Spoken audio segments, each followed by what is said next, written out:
चलिएगा भाई। Hello everyone, a very very good evening to all of you.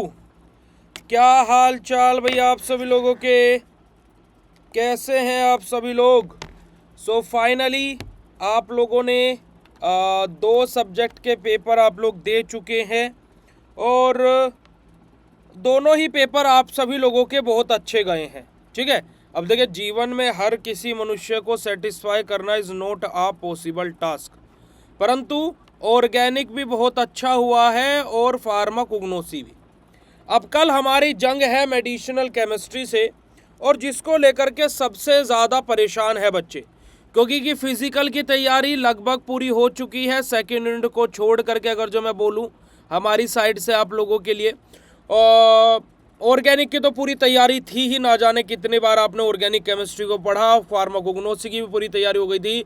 Medicinal chemistry थोड़ा सा लटका हुआ है, क्योंकि भैया इसमें चीज़ें हमने पढ़ ली है, पर लेकिन जो मेन सिंथेसिस है वो समझ में नहीं आ रही है भैया। जो मेन क्वेश्चन है वही नहीं समझ में आ रहे, बाकी सब चीज़ तो लग रहा है कि पढ़ ली है, पर जो आपने क्वेश्चन बताए हुए उनमें ही थोड़ा सा चीज़ें डमाडोल हो रही हैं, है ना जी। तो प्यारे बच्चों, मैं आप लोगों के लिए 2 से 3 सेशन अरेंज करने वाला हूं आज ही, जिसमें हम लोग कंप्लीट अपने डिस्कस करेंगे जो हमने आपको महा इंपॉर्टेंट क्वेश्चंस बताए हैं और उनके जो सॉल्यूशन पीडीएफ आपके कोर्स के अंदर डाले हैं उनको लेकर के कंप्लीट चीज़ें आप लोगों के साथ में डिस्कस करने वाले हैं प्यारे बच्चों। तो अगर जो आप इस सेशन के लिए रेडी हैं तो फटाक से चैट सेशन में हार्ट वाला इमोजी भेज दीजिए, फटाक से बेटा जी। तो चलिएगा, बिना समय को व्यर्थ करते हुए हम लोग आज के सेशन को स्टार्ट करते हैं। ठीक है जी। और एक और बात, अभी शाम को तो हमारे ये तो सेशन सारे ऐप पर अरेंज होंगे, और एक सेशन में आप लोगों के लिए अरेंज करने वाला हूँ how to write copy in medicinal chemistry, जो ऑर्गेनिक के टाइम पर भी कंडक्ट नहीं हो पाया था, पर लेकिन मैंने ऑर्गेनिक के टाइम पर आपको how to write copy in exam वो सेशन अरेंज करा दिया था। तो अब आप लोगों के लिए एक सेशन में अरेंज कराने वाला हूँ how to write copy in medicinal chemistry, जिसको आज शाम को यूट्यूब पर हम लोग करेंगे, तो आप लोग वहाँ पर भी आ जाइएगा। अगर जो आज शाम को नहीं हो पाया तो कल को सुबह हो जाएगा, पर लेकिन कोई दिक्कत नहीं, क्योंकि कल शाम से 2 बजे से हमारा पेपर है। तो देखिएगा, सबसे पहला जो क्वेश्चन आप लोगों को महा इंपोर्टेंट में बताएगा वो क्या है बेटा जी, हमारा बायो ट्रांसफॉर्मेशन से पहली यूनिट से हमारा एक क्वेश्चन है फेज 1 फेज 2 के बारे में। और जिस बच्चे ने फार्माकोलॉजी की यूनिट नंबर फर्स्ट पढ़ी होगी वहाँ पर फार्माकोकाइनेटिक के बारे में पढ़ा होगा, और फार्माकोकाइनेटिक के अंदर आपने मेटाबॉलिज्म के बारे में पढ़ा होगा। पढ़ा है नहीं पढ़ा है भाई? वहाँ पर आप लोगों ने फेज 1 मेटाबॉलिज्म के बारे में पढ़ा होगा प्यारे बच्चों, और फेज 2 मेटाबॉलिज्म के बारे में भी पढ़ा होगा। फेज 2 मेटाबॉलिज्म के बारे में पढ़ा होगा। अब ऐसा नहीं कि मैं ये बोल करके छोड़ दूंगा बेटा वहाँ पढ़ लिया तो बात खत्म हो गई। मैं आपसे जस्ट पूछ रहा हूँ कि आपने वहाँ पर भी चीज़ों को पढ़ा हुआ है, ठीक है, आपने भी वहाँ पर कंप्लीट। बेटा अभी पार्ट 2 अभी आधे से 1 घंटा पहले दोबारा से अपलोड करा करके आया हूँ, जा करके देख लो, पार्ट 2 अपलोड हो गया है। ठीक है, पार्ट 2 आपके कोर्स के अंदर अपलोड हो गया। आप लोग चीज़ों को देखा तो करो, कम से कम देखा तो करो। वही चीज़ हो जाती है ना कि इल्ज़ाम लगा दे तो देखते चीज़ों को हो नहीं। अब बात करते हैं बेटा जी बायो ट्रांसफॉर्मेशन के बारे में, और उसको एक्सप्लेन करेंगे प्रिंसिपल के साथ में, ड्रग मेटाबॉलिज्म, सारी चीज़ों को उसका एक्सप्लेनेशन देंगे। देखिए बेटा जी, बायो ट्रांसफॉर्मेशन के बारे में बात की जाए तो सबसे पहले बायो ट्रांसफॉर्मेशन की डेफिनेशन क्या होती है।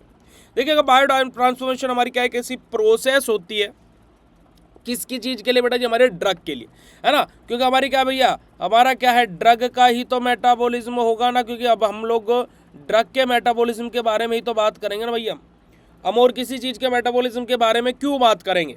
तो बायो ट्रांसफॉर्मेशन क्या होता है बेटा जी, हमारा सिंपल से एक प्रोसेस है जहां पर जो हमारी ड्रग्स है बेटा जी, वो chemically alter in a body to form metabolite that is more water soluble and easily acceptable. हमारा बात क्या हुई बेटा जी यहाँ पर, हमारा कि हमारा क्या है कि बायो ट्रांसफॉर्मेशन एक ऐसी प्रोसेस है जहां पर हमारी ड्रग में कुछ ऐसे केमिकल अल्ट्रेशन की जाती है, फिर हमारी जो केमिकल बॉडीज़ हैं, है ना, जो हमारी ड्रग की केमिकल बॉडीज़ हैं, उनमें ऐसे कुछ केमिकल चेंजेस किए जाते हैं ताकि कि उस ड्रग का मेटाबोलाइट बन सके, और वो ड्रग क्या हो सके बेटा जी, ज़्यादा वाटर सोल्यूबल हो सके। क्या हो सके? ज़्यादा वाटर सोल्यूबल हो सके।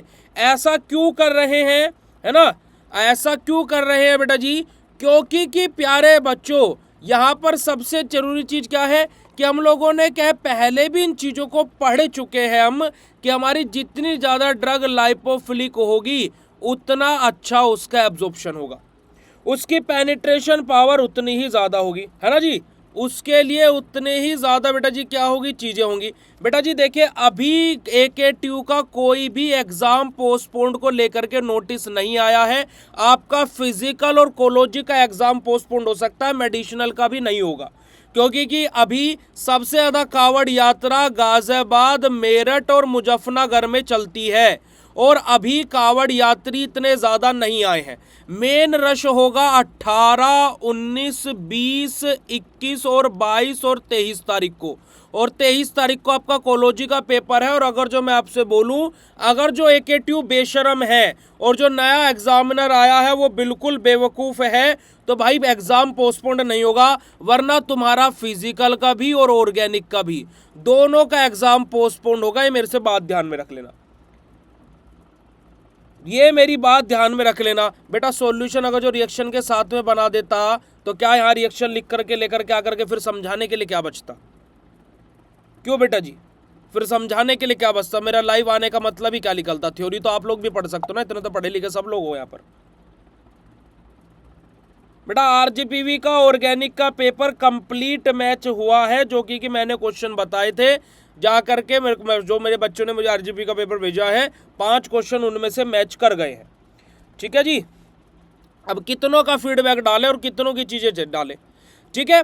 तो बेटा जी मैंने यहाँ पर क्या बोला कि बायो ट्रांसफॉर्मेशन हमारी एक ऐसी प्रोसेस होती है जहाँ पर ड्रग में ऐसे केमिकल चेंजेस होते हैं ताकि कि उसका मेटाबोलाइट फॉर्म हो सके और वो ड्रग हमारी ज़्यादा वाटर सोल्यूबल हो सके और इजीली बॉडी से एक्सक्रीट आउट हो सके।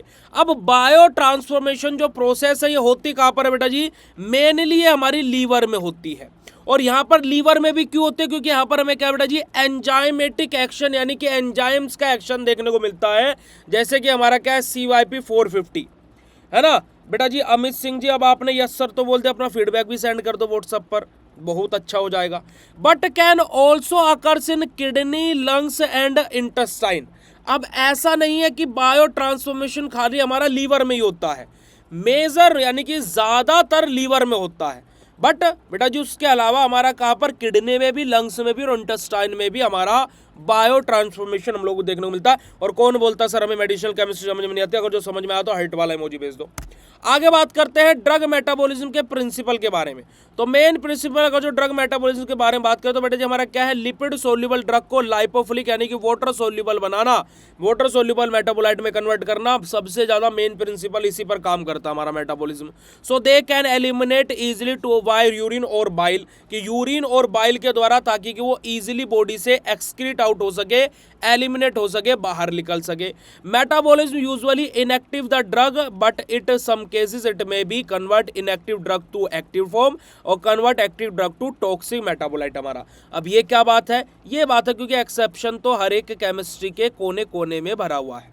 बात क्या बोली गई बेटा जी कि मेन काम जो मेटाबॉलिज्म का होता है वो क्या होता है, एक्टिव मेटाबोलाइट को इनएक्टिव मेटाबोलाइट में कन्वर्ट करना, यानी कि एक्टिव ड्रग को इनएक्टिव ड्रग में कन्वर्ट करना ताकि वो बॉडी से इजीली एक्सक्रीट आउट हो सके। क्योंकि जो ड्रग एक्टिव फॉर्म है बॉडी बोलेगी मेरे काम के लिए सभी यहीं लाओ, ये मेरे काम के लिए सभी यहीं लाओ। जैसे फॉर एग्जांपल एक छोटा सा बच्चा है ना, है ना जी बेटा जी, क्या है कि एक जैसे छोटा सा बच्चा है, छोटा सा बच्चा क्या होता है कि जैसे कोई खिलौने से खेल रहा है, उस खिलौने में लाइट जल रही है। अब हमें लगता है कि बच्चा ज़्यादा खेल लिया, अब इसको खराब हो सकता है, अब इसको हार्म कर सकता है ये खिलौना, क्योंकि ज़्यादा देर खेल रहा है ना। अब उसमें हम क्या करेंगे कि बेटा देखो अब लाइट नहीं जल रही है इसमें, हमने क्या कर दिया उस बच्चे को हम बोल रहे हैं बेटा अभी ये इनएक्टिव हो गया है ना, अभी ये चल नहीं रहा है, हमने उसका स्विच ऑफ कर दिया। देखो बेटा अभी लाइट नहीं जल रही है, यानी कि थक गया है बेतू ये, अब नहीं खेलते हैं इससे, अब ये ओल्ड हो गया है, पुराना हो गया, चलो अब सो जाता है, अरे मेरा बच्चा जा जा जा। ऐसे ही बेटा जी हमारी बॉडी क्या जब तक ड्रग एक्टिव रहेगी बोलेगी ना मैं नहीं जान दूँ इसे, ये कैसे चली जाएगी बाहर, मैं नहीं जाने दूँ, तो क्या करती है बॉडी उसको बाहर नहीं निकलने देती। अब मेटाबॉलिज्म क्या प्रोसेस है कि उस ड्रग को एक्टिव फॉर्म से इनएक्टिव फॉर्म में कन्वर्ट कर देती है। तो मेन काम तो मेटाबॉलिज्म का ये होता है। बट कभी कभी ऐसा भी होता है प्यारे बच्चों कि जो हमारी क्या है प्रो ड्रग का केस होता है। किसका केस होता है प्यारे बच्चों, प्रो ड्रग का। जो हमारा प्रो ड्रग का केस होता है प्यारे बच्चों, प्रो ड्रग के केस में क्या होता है कि जो हमारे एक्टिव मेटाबोलाइट है उनको इनएक्टिव में कन्वर्ट ना करके इनएक्टिव मेटाबोलाइट को एक्टिव फॉर्म में कन्वर्ट कर दिया जाता है, क्योंकि प्रो ड्रग हमारी बॉडी के अंदर एंटर ही इनएक्टिव फॉर्म में करती है, और वो जब मेटाबॉलिज्म से गुजरती है तो वो इनएक्टिव से एक्टिव फॉर्म में उसको कन्वर्ट किया जाता है। और कुछ ड्रग्स हमारी ऐसी भी होती हैं जो एक्टिव फॉर्म से इनएक्टिव फॉर्म में तो कन्वर्ट होती है, पर लेकिन वहाँ पर उनका क्या बेटा जी क्या है, टॉक्सिक मेटाबोलाइट का फॉर्मेशन हो जाता है। तो हमारा क्या बेटा जी, ये 3 मेन कंडीशंस है, जिसमें सबसे ज़्यादा मेन तो प्रोसेस हमारा ये होता है कि एक्टिव को इनएक्टिव में कन्वर्ट करना। बात क्लियर हो तो हार्ट वाला इमोजी चैट सेशन में भेजते रहना, स्लाइड पलटते ही हार्ट वाला इमोजी आ जाना चाहिए। अब यहाँ पर देखिएगा कि फेजेस ऑफ ड्रग मेटाबॉलिज्म, कि जो हमारे ड्रग का मेटाबॉलिज्म होता है उसके 2 फेजेस के बारे में बात करी मैंने बात की आपसे फेज 1 के बारे में, और मैंने बात की आपसे फेज 2 के बारे में। बात करते प्यारे बच्चों फेज 1 के बारे में। फेज 1 यानी कि हमारा क्या है, ड्रग मेटाबॉलिज्म के पास में गई, वो इनएक्टिव फॉर्म में कन्वर्ट हुई, बॉडी से एक्सक्रीट आउट हो गई, यानी कि कोई टाटा पैपा नहीं हुई कि भैया आपको जो करना कर लीजिए और जाइए। यानी कि क्या कि क्या है, इंट्रोड्यूस और एक्सपोज ऑफ फंक्शनल ग्रुप जैसे कि OH, NH2, SH, COH on the drug molecule हमारा, कि मेनली जो फेज 1 हमारा होता है जिसको हम लोग क्या बोलते हैं बेटा, जो हमारा फंक्शनलाइजेशन रिएक्शन भी बोलते हैं। यहाँ पर हमारे कौन कौन से फंक्शनल ग्रुप हमारे बेसिकली एस्केप करते हैं इस रूट के थ्रू, जहाँ पर हमारा क्या बेटा जी, हमारे अमाइंस आ जाएंगे, अल्कोहल आ जाएंगे, कार्बोक्सिलिक एसिड आ जाएंगे। रिएक्शन कौन कौन सी होगी बेटा जी, यहाँ पर हमारी ऑक्सीडेशन, रिडक्शन, हाइड्रोलाइसिस, ये सभी की सभी रिएक्शंस हमारी यहाँ पर होती हैं। अब यहाँ पर हमारा एंजाइम कौन कौन से इन्वॉल्व होता है, क्योंकि अभी मैंने डेफिनेशन बताया था कि हमारा क्या होता है बेटा जी, एंजाइमेटिक एक्शन होता है ना, एंजाइम सेक्शन करते हैं। तो हमारा साइटोक्रोम P450 यानी कि CYP 450 मैंने जो अभी आपको बताया था इस एंजाइमेटिक एक्शन के लिए, तो हमारा इस CYP 450 यानी कि साइटोक्रोम P450 हमारा क्या बेटा जी, मोनो ऑक्सीडेज हमारा एंजाइम है, जिसको हम CYP 450 के नाम से भी जानते हैं। जैसे कि एग्जांपल हमारा क्या बेटा जी, ऑक्सीडेशन ऑफ पैरासीटामोल है ना, या फिर हाइड्रोलाइसिस ऑफ एस्पिरिन। अब यहाँ से हमारा क्या होता है, रिजल्ट क्या बनता है, मेटाबोलाइज्म में भी एक्टिव, इनएक्टिव और टॉक्सिक हमारा होता है। अगर जो फेज 1 के थ्रू मेटाबॉलिज्म कंप्लीट नहीं हो रहा है तो हमारी ड्रग कहां पर एंटर करती है बेटा जी, फेज 2 के पास एंटर करती है। क्लियर है बात, तो हार्ट वाला इमोजी भेज दीजिएगा। अब फेज 2 मेटाबॉलिज्म यानी कि हमारा यहाँ पर क्या होता है बेटा जी, हमारा कॉन्जुगेशन रिएक्शन हमारी यहाँ पर होती है। अब मेन पर्पस क्या है बेटा जी फेज 2 मेटाबॉलिज्म का, जो हमारी पोलर ग्रुप है, to attach a polar group to the drug and phase 1 metabolite make it more water soluble. क्या बात बोली गई कि जो ड्रग पहले फेज 1 के पास में गई वहां पर उसका मेटाबॉलिज्म नहीं हुआ, अब उस जो ड्रग फेज 1 के पास में गई थी उसके पोलर मॉलिक्यूल्स के साथ में अटैच होगा, और मेन पर्पस क्या है कि ताकि कि ड्रग को और वाटर सोल्यूबल बना सके। ऑब्वियसली बात है। अब यहाँ पर हमारी रिएक्शन कौन कौन सी होती है, सबसे ज्यादा हमारा क्या बेटा जी, हमारा ग्लूकोनाइडेशन हमारा यहाँ पर शो होता है, sulphonation, acetylation, methylation, ammonium acid conjugation हमारा, अमाइनो एसिड कॉन्जुगेशन हमारा है ना, ग्लूटाथायोन कॉन्जुगेशन हमारा, ये अलग अलग रिएक्शन देखने को मिलते हैं, पर सबसे ज्यादा मोस्ट कॉमनली हमें हमारा क्या है, ग्लूकोनाइडेशन हमें देखने को मिलता है प्यारे बच्चों। ठीक है जी, आगे बात करते हैं। अब यहाँ पर एंजाइम्स कौन कौन से इन्वॉल्व रहेंगे, जैसे कि हमारा ट्रांसफ्रेज एंजाइम रहेगा। एग्जांपल हमारा क्या बेटा जी, हमारा मॉर्फिन का जैसे एग्जांपल लिया गया है, सल्फोनेशन किसका, पैरासीटामोल का एग्जांपल लिया गया है। अब यहाँ से रिजल्ट हमारा क्या होगा, वही होगा इनएक्टिव, नॉन टॉक्सिक और वाटर सोल्यूबल मेटाबोलाइट हमें देखने को मिलेगा, और रैपिडली क्या है एक्सक्रीटेड बाय किडनी हमारा। और फेज 2 मेटाबॉलिज्म के लिए जो ड्रग हमारी जाती है वो रैपिडली क्या है, किडनी के थ्रू बॉडी से एक्सक्रीट आउट हो जाती है। तो यही हमारा क्या बेटा जी, बायो ट्रांसफॉर्मेशन है। अब यहाँ पर अगर जो आप इस टेबल को समझेंगे, क्योंकि टेबल बेहद ज्यादा इंपॉर्टेंट होती है, जैसे कि फेज 1 और फेज 2 मैंने दोनों फेजेस यहाँ पर आप लोगों के लिए लिए। टाइप ऑफ रिएक्शन हमारा क्या बेटा जी, ऑक्सीडेशन, रिडक्शन, हाइड्रोलाइसिस, और यहाँ पर हमारा कॉन्जुगेशन, जैसे कि हमारा क्या है ग्लूकोनाइडेशन हमारा यहाँ पर शो होता है। एंजाइम्स हमारा सबसे फेज 1 के लिए हमारा बेटा जी CYP 450 एंजाइम, और हमारा फेज 2 के लिए ट्रांसफ्रेज एंजाइम। मेन पर्पज क्या है फेज 1 मेटाबॉलिज्म का, ऐड होना है ना, एक्सपोज फंक्शनल ग्रुप हमारा, कि फंक्शनल ग्रुप कौन सा है उस फंक्शनल ग्रुप के अकॉर्डिंग चीजें करना। और हमारा फेज 2 का काम क्या है बेटा जी, पोलर ग्रुप के साथ अटैच होना, अटैच पोलर ग्रुप। अब यहाँ पर हमारा क्या होगा बेटा जी, सोल्यूबिलिटी के बारे में बात करें तो हमारा क्या है, स्लाइटली सोल्यूबल होता है, हमारे क्या होता है, ये जो फेज 2 के पास में जाते हैं वो स्ट्रॉन्गली सोल्यूबल रहते हैं। और यही हमारे क्या है बेटा जी, सिंपल सा बायो ट्रांसफॉर्मेशन है फेज 1 एंड फेज 2 का। अब देखिए थ्योरी पर्पस अगर जो आपको इंक्रीज करना तो बेटा जी आप लोग अपना नोट से इंक्रीज कर सकते हो, वहाँ पर भरमार है, पर लेकिन एग्जाम पॉइंट ऑफ व्यू से अभी हम इतना ही पढ़ेंगे और आपको समझ में आ गया होगा कि बायो ट्रांसफॉर्मेशन होता क्या है। अभी दिख रहा है बेटा जी, अभी आप लोगों को दिख रहा होगा क्लियरली, बिल्कुल सही तरीके से चलेगा। अब यहाँ पर अगर जो हम लोग कंक्लूजन के बारे में बात करें तो बायो ट्रांसफॉर्मेशन हमारा क्या बेटा जी, हमारा क्या है ड्रग डिटॉक्सिफिकेशन के लिए, ड्रग एलिमिनेशन के लिए, और हमारा क्या टर्मिनेशन ऑफ ड्रग एक्शन, हमारा कि ड्रग के एक्शन को टर्मिनेट करने के लिए, है ना जी। तो ये हमारा क्या बेटा जी सिंपल सा हमारा क्या है कंक्लूजन है। अगर जो हम लोग understanding of both phase 1 and phase 2 help pre क्या है डायरेक्ट ड्रग हमारा इंट्रैक्शन साइड इफेक्ट और हमारा क्या है डोजिंग शेड्यूल्स हमारे की क्या बेटा जी हमारा प्रिडिक्ट जो हमारी ड्रग इंट्रैक्शन हमारा बेटा जी की ड्रग इंट्रैक्शन को प्रिडिक्ट करना, उसके अलावा साइड इफेक्ट जो हो सकते हैं, या फिर हमारे बेटा जी क्या है डोजिंग शेड्यूल क्या हो सकता है, तो हमारा क्या है फेज 1 और फेज 2 के द्वारा हम लोग बेसिकली इन चीज़ों के बारे में पता कर सकते हैं। अब यहाँ पर बेटा जी आप लोग वो हाँ आप लोग यहाँ पर क्या है जीरो ऑर्डर काइनेटिक्स और फर्स्ट ऑर्डर काइनेटिक्स जो मैंने आप लोगों को फार्माकोलॉजी में लिखवाया था, अगर जो आप वो भी लिखना चाहो तो यहाँ पर वो भी लिख सकते हो। ठीक है जी, तो ये हमारा क्या बेटा जी सिंपल सा बायो ट्रांसफॉर्मेशन है। और पहला क्वेश्चन है, अगर जो आप लोगों को समझ में आया तो फटाक से हर्ट वाला इमोजी भेज दीजिएगा, फटाक से बेटा जी हर्ट वाला इमोजी भेज दीजिएगा। देखिए बेटा जी मैंने आप लोग आई थिंक सो आपने मेरा जो मैंने आपको how to write copy in exam वाला वीडियो डाला था वो आपने देखा नहीं है। यही तो चीज़ हो जाती है कि मैं आपको चीज़ें 70 प्रोवाइड कर रहा हूँ, आप देख साथ रहे हो और फिर बोल देते हो कि आप तो हमारे लिए कुछ नहीं करते हो। ठीक है, बात इतनी सी हो जाती है, यही तो समस्या है। अब आपने को वहाँ पर मैंने सबसे पहला पॉइंट यही बोला था कि इंट्रोडक्शन और कंक्लूजन ज़रूर लिखना है। वहाँ पर जो मैंने सबसे पहली स्लाइड बताई थी वो यही बताई थी। ठीक है जी, चलेगा। अब हम लोग बात करते हैं बेटा ये एंटी इन्फ्लामेटरी ड्रग के बारे में और discuss the mode of action and synthesis of ibuprofen के बारे में कि हमारा क्या बेटा जी एंटी इन्फ्लामेटरी ड्रग्स क्या होती हैं और मोड ऑफ एक्शन और सिंथेसिस क्या होती है आइबोप्रोफिन की।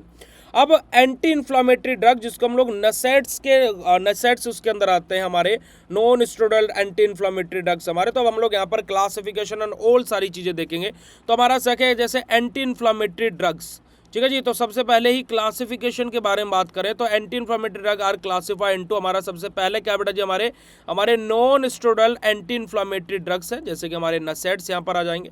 ठीक है जी, यहाँ पर अगर जो आप लोग देखेंगे हमारा क्या है सैलिसिलेट्स है हमारे, जिस पर हमारा एग्जाम्पल एस्प्रिन है हमारा, है ना। प्रोपेनोइक एसिड डेरिवेटिव है जैसे कि आइबोप्रोफिन और हमारा क्या है नेप्रोक्सिन हमारा है, और आइबोप्रोफिन हमारे एग्जाम पॉइंट ऑफ व्यू से इम्पोर्टेंट भी हो जाता है, जिसके बारे में हम लोग उसके सिंथेसिस एंड सारी चीज़ें देखेंगे बेटा जी।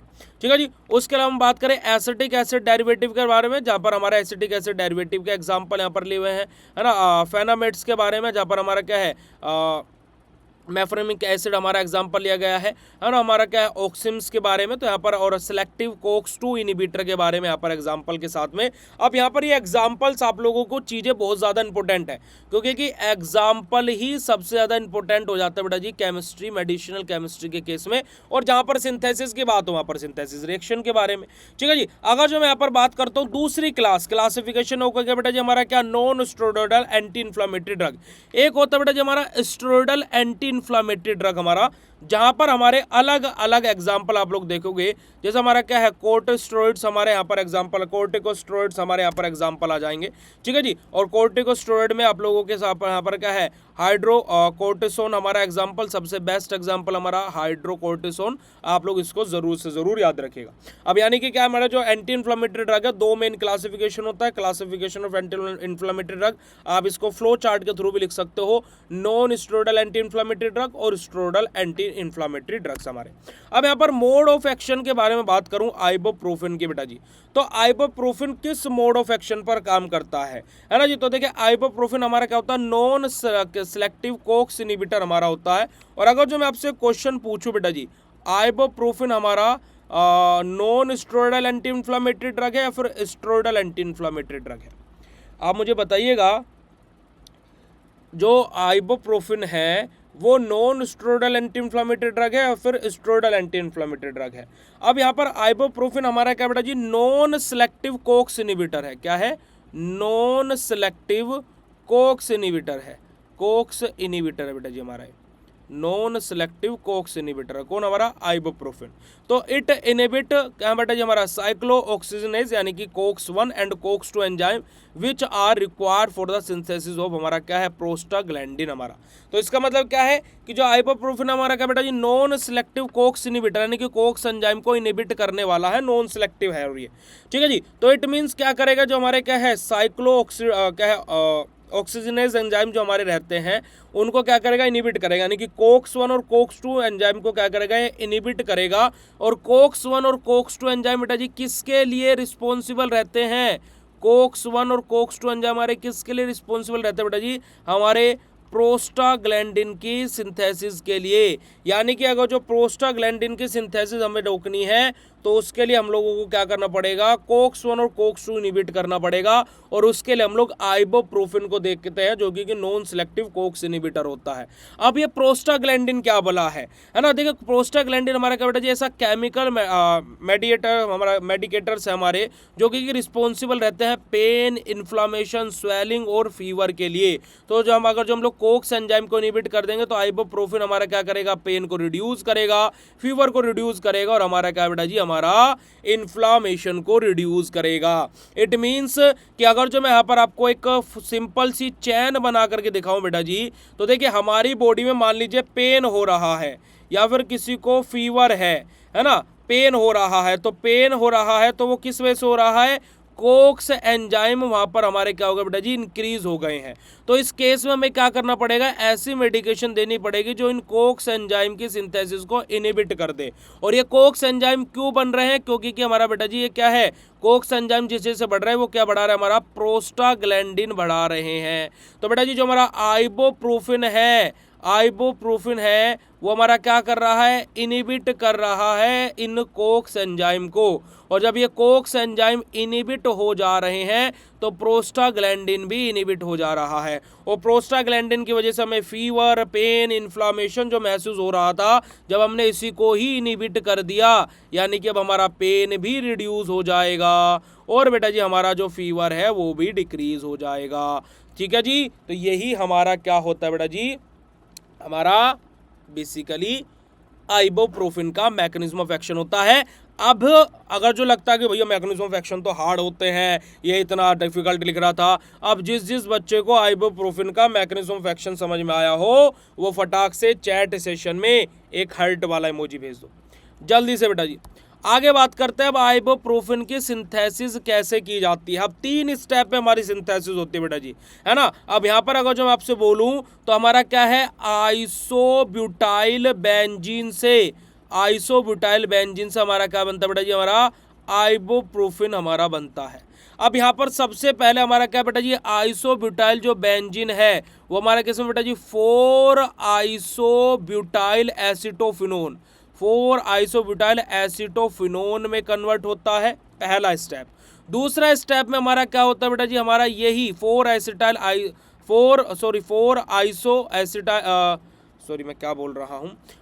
आइसोब्यूटाइल हमारा जो ये फिनोन है ना, एसिटोफिनोन है हमारे, 4 आइसोब्यूटाइल एसिटोफिनोन है जो बेटा जी हमारा ये 4 आइसोब्यूटाइल एसिटोफिनोन हमारा किस में कन्वर्ट होता है बेटा जी, हमारा बेसिकली यहाँ पर हम लोग इसका क्या कराते हैं, हमारा ऑक्सीडेशन कराते हैं। और यहाँ से ऑक्सीडेशन होने के बाद में हमारा कंपाउंड बनता है और उसका फर्दर हमारा क्या बेटा जी, हमारा रिडक्शन कराने के बाद में हमारा क्या बनता है बेटा जी, हमारा आइबोप्रोफिन का फॉर्मेशन होता है। ठीक है जी, अगर जो आप लोग यहाँ पर देखेंगे तो ये रही हमारी सिंथेसिस। सबसे पहले हमारा क्या बेटा जी, हमारा 4 ब्यूटाइल क्या हो गया, सबसे पहले देखिएगा बेटा जी हमारा क्या है, आइसोब्यूटाइल बेंजीन हमारा लिया गया है। और आइसोब्यूटाइल बेंजीन हमारा किस में कन्वर्ट हो जा रहा है बेटा जी, अगर जो यहाँ पर देखेंगे आप 4 आइसोब्यूटाइल एसिटोफिनोन में। और ये लास्ट में जो आप स्ट्रक्चर देख रहे हो ये हमारा क्या बेटा जी आइबोप्रोफेन का स्ट्रक्चर है, जो बच्चा बनाना चाहे तो वो उसको बना सकता है। ठीक है जी, आगे मूव करते हैं। और देखो सिंथेसिस में आप लोगों को चीज़ें कुछ भी ये आप प्रैक्टिस करोगे तो ही चीज़ें हो सकती है बेटा जी, है ना, है ना जी। आप अगर जो प्रैक्टिस करोगे तो ही चीज़ें हो सकती है, अदरवाइज नहीं होगी। बिल्कुल भी इस बात को ध्यान में रखिएगा। आइबोप्रोफेन का स्ट्रक्चर आप लोगों के सामने बना हुआ है। हमारी C6H4 क्या बेटा जी हमारी जो रिंग बनाई थी मैंने यहाँ पर, आप लोग यहाँ पर जो रिंग देख रहे हो ये वो है। ठीक है जी, H4 क्यों ले गया, क्योंकि 2 जगह पर हमारा क्या बेटा जी सब्सटीट्यूट लगे हुए हैं, तो ऑब्वियसली यहाँ से हाइड्रोजन उड़ गए होंगे। ठीक है जी, तो हमारा क्या है आइबोप्रोफेन हमारा क्या बेटा जी वाइडली यूज होता है एज एन नसेट्स के तौर पर, यानी कि non steroidal anti inflammatory drug के तौर पर। And it reduce inflammation by blocking prostaglandin synthesis. हमारा ये क्या करता है, इन्फ्लेमेशन, पेन और फीवर को रिड्यूस करता है। क्यों, प्रोस्टाग्लैंडिन के सिंथेसिस को इनिबिट करके। और synthesis involve Friedel-Crafts reaction followed by the oxidation and carboxylation. हमारा अब देखो जो पहला स्टेप था वहाँ पर हमारा क्या होता है बेटा जी हमारा बेसिकली नॉर्मल रिएक्शन थी। सेकंड स्टेप हमारा क्या होता है फ्रीडल-क्राफ्ट हमारा हो रहा, यहाँ पर क्या होता है बेटा जी फ्रीडल-क्राफ्ट हो रहा था, फ्रीडल-क्राफ्ट एल्काइलेशन। ठीक है जी, यहाँ पर हमारा क्या होता है ऑक्सीडेशन हो रहा था। और तीसरे स्टेप में हमारा क्या होता है बेटा जी कार्बोक्सिलेशन होता है। इस बात को भी आप लोग ध्यान रखिएगा। और यही आप लोगों का क्या है बेटा जी कंप्लीट नसेट्स एंड आइबोप्रोफेन है। अगर जो क्लियर हो तो फटाक से हार्ट वाला इमोजी चैट सेशन में भेज दीजिएगा प्यारे बच्चों। अब बात करते हैं explain physicochemical properties in relation to the biological action. बड़ा इंपॉर्टेंट क्वेश्चन है, एक क्वेश्चन यहाँ से एग्जाम में आपको देखने को मिलेगा। ठीक है जी, अब देखिएगा फिजियोकेमिकल प्रॉपर्टीज के बारे में बात करते हैं, यानी कि फिजिकल केमिकल प्रॉपर्टीज ऐसी ड्रग की जो हमारे अफेक्ट करती है ड्रग के एब्जॉर्प्शन को, डिस्ट्रीब्यूशन को, मेटाबॉलिज्म को और एक्सक्रीशन को।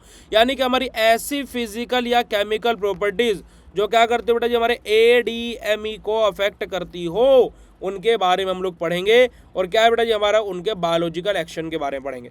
और ये क्वेश्चन मैंने आपको सेपरेटली भी अलग से बताया हुआ है सोल्यूबिलिटी को लेकर के सब कुछ, तो आप लोग वहां से इसको देखना चाहे तो वहां से देख सकते हो। अगर जो यहीं पर बताऊं तो यहीं से बता दूंगा। बताओ कैसा करना है, आप लोग मुझे बताओ कैसा करना है। Write down in chat session फटाक से बेटा। ठीक है, बता देते हैं। देखो बेटा जी सोल्यूबिलिटी के बारे में बात करते हैं। ठीक है, हमारी क्या है बेटा जी जो ड्रग है वो हमारी क्या बेटा जी वाटर और लिपिड दोनों तरीके से सोल्यूबल होनी चाहिए। ठीक है, अब ऐसा नहीं है कि लाइपोफिलिक इन नेचर होनी चाहिए, बट जो हमारी जो ड्रग है वो वाटर सोल्यूबल भी हमारी होनी चाहिए। अब aqueous solubility help to transfer in body fluid. हमारा कि जो हमारी एक्वस सोल्यूबिलिटी है क्या करते हैं हमारी ड्रग को बॉडी फ्लूइड के पास पहुंचाने के लिए, ट्रांसफर करने के लिए रिस्पॉन्सिबल रहती है। और लिपिड सोल्यूबिलिटी हमारी हेल्प करती है ताकि कि सेल मेम्ब्रेन को क्रॉस कर सके। यानी कि क्या, अगर जो ड्रग को ब्लड के पास में पहुंचना है तो उसका लिए बेटा जी उसका क्या है वाटर सोल्यूबल होना अनिवार्य है। और अगर जो ड्रग को सेल मेम्ब्रेन को क्रॉस करना है, इस सेल मेम्ब्रेन को पेनिट्रेट करना है, तो यहाँ पर हमारे क्या बेटा जी लाइपोफिलिक होना ड्रग का नेचर बेहद ज़्यादा आवश्यक है। जैसे कि एग्जांपल हमारा क्या बेटा जी हमारा क्या है थायोपेंटेनल हमारा एग्जांपल है, जो कि हाईली लिपिड सोल्यूबल रहता है और क्विकली क्या कर देता है बेटा जी BBB यानी कि ब्लड ब्रेन बैरियर को पेनिट्रेट कर देता है। ठीक है जी, बात करते हैं पार्टीशन कोफिशिएंट के बारे में, यानी कि log P के बारे में। अब पार्टीशन कोफिशिएंट हमें क्या बताता है बेटा जी, जितना ज़्यादा पार्टीशन कोफिशिएंट रहेगा उतना ही ड्रग के अंदर मेम्ब्रेन को पेनिट्रेट करने की परमेबिलिटी ज़्यादा होगी, यानी कि पेनिट्रेशन पावर उतनी ज़्यादा होगी। और जितना ही पार्टीशन कोफिशिएंट यानी कि log P कम होगा उतनी ही पेनिट्रेशन पावर लो रहेगी। तो लिपिड और वाटर सोल्यूबल रेशियो हमारा रहता है, यानी कि लाइपोफिलिक और वाटर सोल्यूबल ड्रग का रेशियो ही हमारा क्या होता है log P की वैल्यू होती है। जितनी ज़्यादा log P की वैल्यू होगी यानी कि ड्रग का पेनिट्रेशन पावर यानी कि पेनिट्रेशन परमेबिलिटी उतनी अच्छी है ना, मेम्ब्रेन परमेबिलिटी। और जितने log P की वैल्यू कम होगी पुअर वाटर सोल्यूबल यानी कि पुअर एक्सक्रीशन हमारा होगा। बात करते हैं बेटा जी आयोनाइजेशन के बारे में, यानी कि पीके के बारे में। मैंने आपको पहले भी बताया कि जो ड्रग का होता है वो क्या होता है बेटा जी pKa वैल्यू होती है, और जो बॉडी के अलग अलग ऑर्गन्स होते हैं उनके क्या होती है pH वैल्यू होती है। ठीक है जी, अब यहाँ पर हमारी क्या आ जाती है हेंडरसन-हेसल-बैच इक्वेशन के बारे में बात आ जाती है। तो हमारे क्या most drug are weakly acidic और वीकली बेसिक। जो हमारी ज़्यादातर ड्रग होती है क्या होती है बेटा जी वीकली एसिडिक और वीकली बेसिक होती है। ऐसा क्यों, the drug of ionization affect solubility and absorption हमारा। और non ionized drug can cross biological membrane. जो हमारी नॉन आयोनाइज्ड यानी कि अनआयोनाइज्ड ड्रग रहेगी बेटा जी वही खाली क्या करेंगे बेटा जी खाली सेल मेम्ब्रेन को पेनिट्रेट करेगी, वही ड्रग हमारी क्या होगी एब्जॉर्ब होगी। यानी कि क्या हमारी जो डिग्री ऑफ आयोनाइजेशन है वो हमारी क्या करती है सोल्यूबिलिटी और एब्जॉर्प्शन को अफेक्ट करती है। क्योंकि अब हमारी कोई ड्रग आयोनाइज्ड फॉर्म में कन्वर्ट हो गई मतलब उसका क्या होगा बेटा जी एब्जॉर्प्शन नहीं होगा, है ना। जो हमारी जो ड्रग है वो क्या है, अनआयोनाइज्ड या फिर नॉन आयोनाइज्ड फॉर्म में ही बायोलॉजिकल मेम्ब्रेन को क्रॉस करती है। जैसे कि एग्जांपल एस्प्रिन, जो कि मतलब वीकली एसिडिक रहता है, वो हमारा क्या करता है, स्टमक से एब्जॉर्ब होता है। और जो बेसिक ड्रग होती है वो बेटा जी कहाँ से, हमारी इंटेस्टाइन से एब्जॉर्ब होती है। क्यों ऐसा, ताकि कि ड्रग हमारी अनआयोनाइज्ड फॉर्म में रहे और इजिली एब्जॉर्ब हो सके। ठीक है जी, चलेगा बेटा जी। मॉलिक्यूलर साइज और शेप के बारे में बात करें, स्मॉलर क्या है, कंपार्ट मॉलिक्यूल पास मेम्ब्रेन इजीली। जितना छोटा साइज रहेगा बेटा जी वो इतना ही इजीली मेम्ब्रेन को पेनिट्रेट कर जाएगा, और जितना लार्ज पार्टिकल होगा उतना ही पेनिट्रेशन करने में डिफिकल्टी आएगी। लार्जर मॉलिक्यूल में रिक्वायर्ड ट्रांसपोर्टर्स हमारे, अगर जो लार्जर मॉलिक्यूल को मतलब क्या है मेम्ब्रेन में इजीली एंटर करना है तो उनके लिए उसको ट्रांसपोर्टर्स की जरूरत पड़ेगी, यानी कि मीडिएटर की आवश्यकता पड़ेगी। जैसे फॉर एग्जांपल अभी कावड़ का समय चल रहा है, आप लोगों ने देखा होगा कि जो भारी भारी कावड़े हैं, जो बड़ी बड़ी कावड़े हैं, उनको लेकर के आने के लिए सपोर्ट की जरूरत है, ट्रांसपोर्टर्स की ज़रूरत है ना। उनके साथ में उनके दोस्त लोग चल रहे हैं, गाड़ियाँ चल रही हैं, बहुत सारी चीज़ें हैं। और जो हल्की कावड़ लेकर के आ रहे हैं, है ना, जो छोटी कावड़े लेकर के आ रहे हैं, छोटी तो कोई नहीं, देखिए कावड़ हर एक महान है, परंतु क्या है साइज वाइज मैं यहाँ पर बता रहा हूँ, उनको क्या कोई भी ट्रांसपोर्टर की ज़रूरत नहीं है, वो ईजिली एक ही जन हैंडल करके उसको लेकर के आ जा रहा है। ठीक है जी। एक और महत्वपूर्ण बात यहाँ पर हम आपको सभी को बताना चाहेंगे कि बीएसपी फार्मेसी की पूरी टीम 19 तारीख से एक मेडिकल कैंप कावड़ यात्रियों के लिए लगाने वाली है, बिल्कुल निःशुल्क, फ्री ऑफ कॉस्ट, और जिसको लेकर के मैं पिछले 36 घंटे से बिजी था परमिशन लेने में, इधर उधर दौड़ भाग करने में, ऐसा वैसा। तो वो परमिशन हम लोगों को मिल भी चुकी है आप लोगों के प्यार, सपोर्ट और भोलेनाथ की कृपा की वजह से।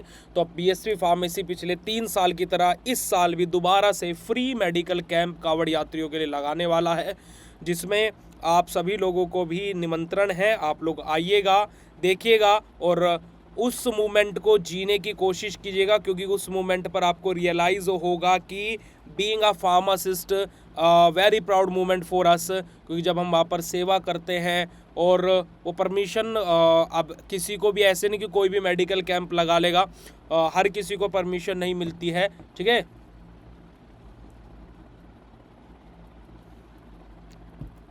ठीक है प्यारे बच्चों। एंड बहुत सारे बच्चे पिछली बार तो कावड़ यात्रा के टाइम पर कावड़ भी लेकर के आए तो वो मिले भी थे, बट इस बार शायद पॉसिबल नहीं होगा क्योंकि आप लोग एग्ज़ाम में बिजी हैं। बट कोई दिक्कत नहीं है,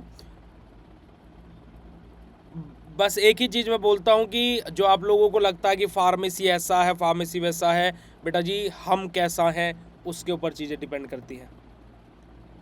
ठीक है बेटा, मेरठ शामली हाईवे पर लगेगा कैंप, एंड एग्जैक्ट लोकेशन तो मैं वहीं पर जा कर के मैं तभी बता पाऊँगा, बट कैंप वहीं पर ही लगता है हमारा। जैसे आप मतलब मैं एक थोड़ा सा मैं बता देता हूँ कि मुजफ्फरनगर साइड से जब निकलते हैं तो नावले की कोठी एक लोकेशन है जहाँ से हाईवे से सीधा दिल्ली वाले लोग निकल जाते हैं, और उससे कट करके जो पूरा महादेव वाला रास्ता जाता है ना, पूरा महादेव सुना होगा आप लोगों ने, जहाँ पर मैं बोलता हूँ कि 80% ऑफ कावड़ यात्री जो भोले हमारे आते हैं वो 80% उसी शिवलिंग पर जल चढ़ाते हैं, और जो कि हमारे घर से 8 से 10 किलोमीटर के डिस्टेंस पर है। तो उसी मार्ग पर हमारा मेडिकल कैंप लगता है। तो अगर जो आपके घर से या फिर कोई भी अगर जो आपका आ रहा हो तो आप उनको ज़रूर बताइएगा। निःशुल्क सेवा रहती है और ज़रूर हम अपनी तरफ से पूरा प्रयास करते हैं कि सभी की सेवा कर सके, और आप लोगों का प्यार, सपोर्ट और साथ तो हमेशा रहता ही है, आप लोगों की दुआएं हमेशा बनी रहती है, और उसकी वजह से आज हम लोग इतना सब कुछ कर पा रहे हैं। ठीक है जी, चलेगा। बात करते हैं हाइड्रोजन बॉन्डिंग के बारे में। अब हाइड्रोजन बॉन्डिंग मैंने आपको क्या बोला था कि जहाँ पर भी हमारा क्या है हाइड्रोजन बॉन्डिंग की बात होगी, यानी कि उस ड्रग की वाटर सोल्युबिलिटी उतनी ही अच्छी होगी, है ना, और जिसके पास में हाइड्रोजन बॉन्डिंग बहुत ज़्यादा होते हैं उस ड्रग की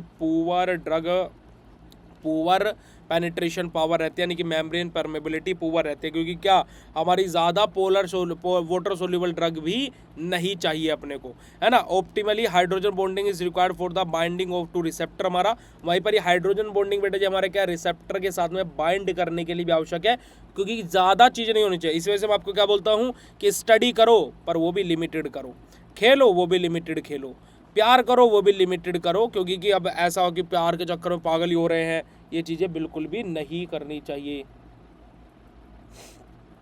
ठीक है, चलेगा।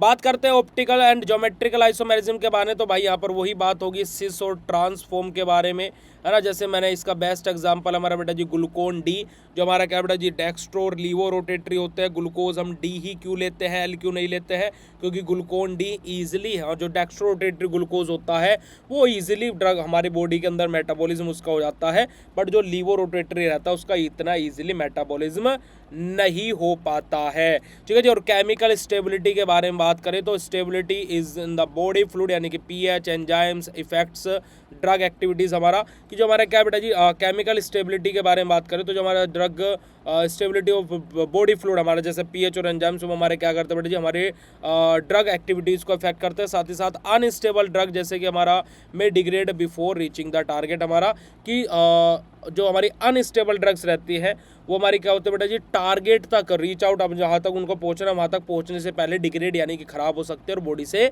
एक्सक्रीट आउट हो सकती है, ठीक है जी। अब यहाँ पर हमारा मेल्टिंग पॉइंट आ जाएगा, यानी कि वेरी हाई मेल्टिंग पॉइंट में भी पुअर सोल्यूबिलिटी, यानी कि पुअर बायोएबिलिटी हमारा, कि अगर जो किसी ड्रग का मेल्टिंग पॉइंट बहुत ज़्यादा हाई है यानी कि उसका जो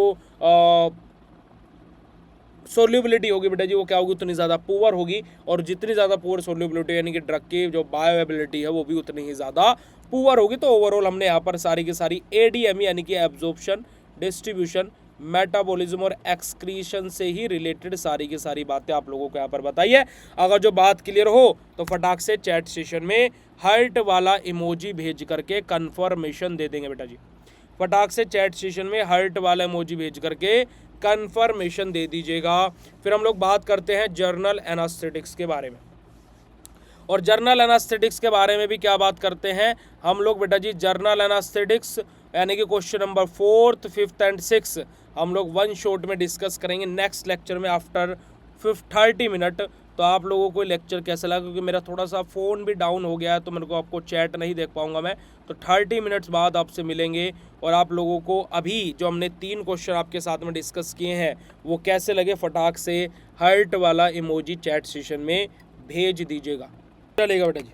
तो आफ्टर 30 मिनट आपसे मिलते हैं और फिर आपसे अगले 3 क्वेश्चंस को डिस्कस करेंगे, 3 से 4 क्वेश्चंस, और आप लोगों को बहुत मज़ा ही आने वाला है। और आप लोगों को जो 3 क्वेश्चन मैंने बताए आप तब तक इनको क्विक रिवीजन करके भाई देख लेना और फाइनल कर लो इनको, ठीक है, चलेगा। Thank you so much, love you, bye bye, शुक्रिया, नमस्कार, जय हिंद बेटा जी। मिलते हैं आप लोगों से नेक्स्ट सेशन में, तब तक के लिए बाय, शुक्रिया बेटा जी।